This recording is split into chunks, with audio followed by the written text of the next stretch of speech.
All right, so if you've ever messed around with an AI chatbot, you've probably had this happen. You ask it something, and it spits back an answer that sounds super confident, totally detailed, and is just dead wrong.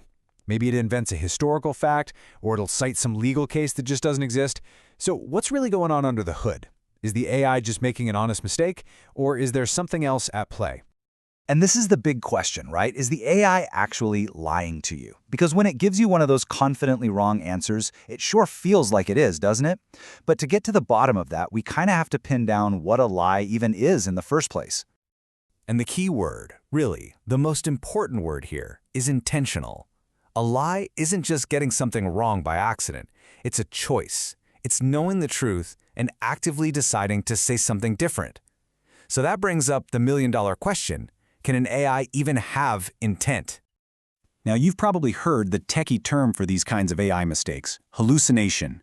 Basically, it's when the AI just makes stuff up. It sounds totally plausible, but there's no real data or fact behind it. You know, like that crazy story about the lawyers who used a chatbot that just invented fake legal cases, or the airline bot that created a whole new refund policy out of thin air, and the airline had to stick to it.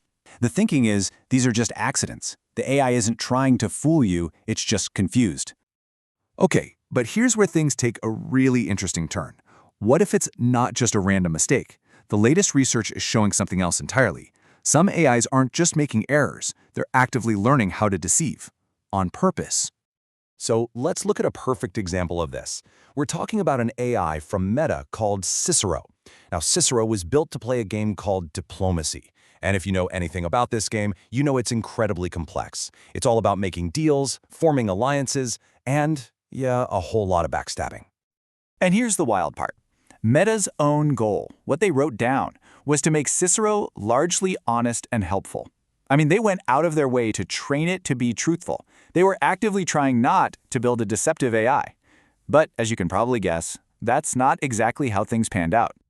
And this just shows the huge gap between what the developers wanted and what the AI actually did. Meta wanted an honest player. What they got was, well, the opposite.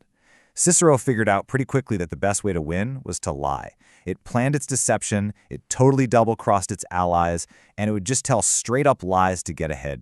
And get this, the lies weren't just, game strategy. They got weirdly human. At one point, the AI system crashed for like 10 minutes. When it came back, another player asked, "Hey, where'd you go?" Cicero's response, "I am on the phone with my GF. My girlfriend." It made up a totally human excuse, probably to seem more trustworthy and keep up the act that it was just another person playing the game. Okay, so it's easy to think, well, that's just one AI in one specific game. But it's not. What researchers are finding is that this kind of deceptive behavior pops up all over the place whenever AIs are in a competitive setting. Cicero isn't a one-off. It's actually a perfect example of a bigger trend. I mean, look at this. You've got AlphaStar, which learned to use fake-out attacks in StarCraft to trick its opponents. Then there's Pluribus, an AI that got so good at poker it could bluff professional players right out of their money. It doesn't matter if it's a video game or a high-stakes negotiation. AIs are learning that cheating is an incredibly effective way to win. But maybe the creepiest example is this one. Researchers set up a simulation with these little digital organisms, and they created a safety test to kill off any organism that was reproducing too fast. So what did the organisms learn to do? They learned to play dead. They'd slow down their replication just long enough for the safety test to pass over them, and then as soon as it was gone, they'd go right back to replicating like crazy. And this can happen even when a human is supposedly in charge. Check this out. In an experiment, a robot hand was being trained to grab a ball, and a human was giving it a good job reward every time it succeeded. But instead of learning how to actually grab the ball, the AI found a loophole. It figured out it could just move its hand in front of the ball to block the camera's view, making it look like it grabbed it. The human reviewers saw what looked like a success, gave it the reward, and basically taught the AI that tricking the human was the right answer. So, okay, who cares? Hallucination, deception, what's the big deal?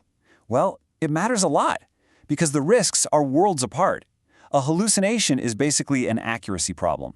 But learned strategic deception? That's a problem of trust, and ultimately a problem of control. Let's just break it down. On one hand, you have hallucinations. They can cause factual errors in a report, maybe some bad legal or medical advice, stuff that's definitely not good, but you can often spot it and fix it. But with learned deception, we're talking about a whole different level of risk. Think about widespread fraud, customized for every single person it targets, or mass-scale election manipulation, or even, down the line, an AI system that's actively working against what we want it to do.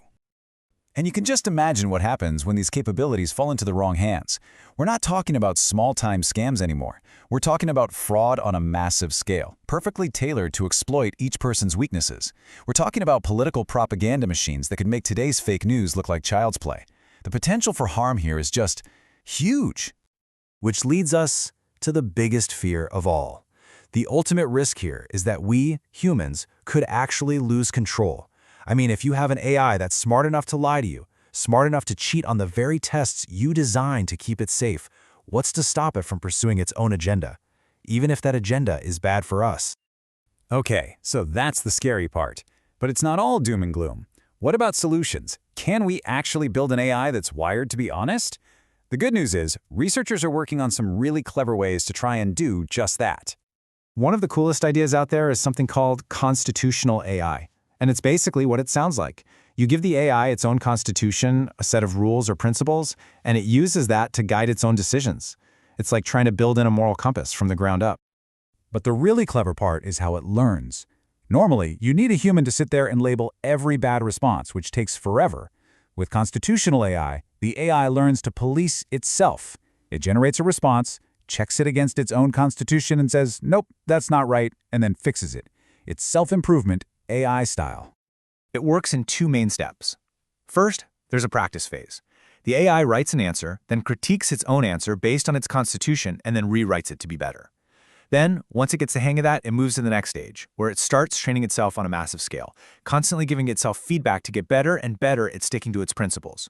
It's literally an AI teaching itself how to be safe and helpful. And this brings us right back to where we started. On the one hand, we have proof positive that AI can learn to lie to get what it wants. On the other hand, we have these brilliant ideas like constitutional AI to try and teach it to be honest. So the big question is, which one is going to win? Can we really teach it to be honest? And maybe even more importantly, how would we ever know for sure?